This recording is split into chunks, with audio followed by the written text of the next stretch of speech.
এশিয়ার একটি দেশে যাওয়ার পথে দুবাইয়ে থেমেছিলেন সাবেক আইজিপি বেনজির আহমেদ, কিন্তু সেই ট্রানজিটই হয়ে যায় তার যাত্রার শেষ গন্তব্য।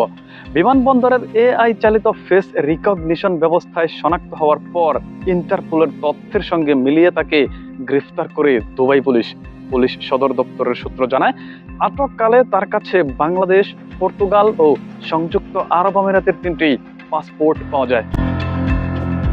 2024 সালের 4 মে শাহজালাল আন্তর্জাতিক বিমানবন্দর দিয়ে দেশ ছাড়েন বেনজির আহমেদ। পরে তার ও পরিবারের সদস্যদের বিরুদ্ধে জ্ঞাত আয়ের সঙ্গে অসঙ্গতিপূর্ণ সম্পদ অর্জন, সম্পদের তথ্য গোপন এবং অর্থ পাচারের অভিযোগে 4টি পৃথক মামলা করে দুদক। মামলাগুলোতে তাদের বিরুদ্ধে প্রায় 74 কোটি 13 লাখ টাকার অবৈধ সম্পদের অভিযোগ আনা হয়। এসব মামলায় গ্রেফতারের আশঙ্কা তৈরি হওয়ার আগেই পরিবার সহ দেশ ত্যাগ করেন সাবেক এই পুলিশ প্রধান।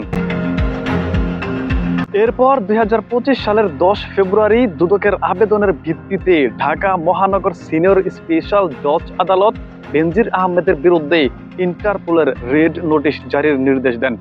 ওই নোটিশের মাধ্যমে তাকে গ্রেফতারের জন্য সংযুক্ত আরব আমিরাতের সংশ্লিষ্ট কর্তৃপক্ষের কাছে অনুরোধ পাঠানো হয়। দীর্ঘ 2 বছরেরও বেশি সময় বিদেশে অবস্থান করার পর শেষ পর্যন্ত আন্তর্জাতিক আইন শৃঙ্খলা বাহিনীর নজরদারির জালে ধরা পড়েন সাবেক এই পুলিশ প্রধান। দুবাইয়ে গ্রেফতার হওয়া সাবেক আইজিপি বেনজির আহমেদকে আগামী 30 দিনের মধ্যে দেশে ফিরিয়ে আনা হবে বলে সংসদে জানিয়েছেন স্বরাষ্ট্রমন্ত্রী Salahuddin Ahmed. Muttakin Hussain, the legend news.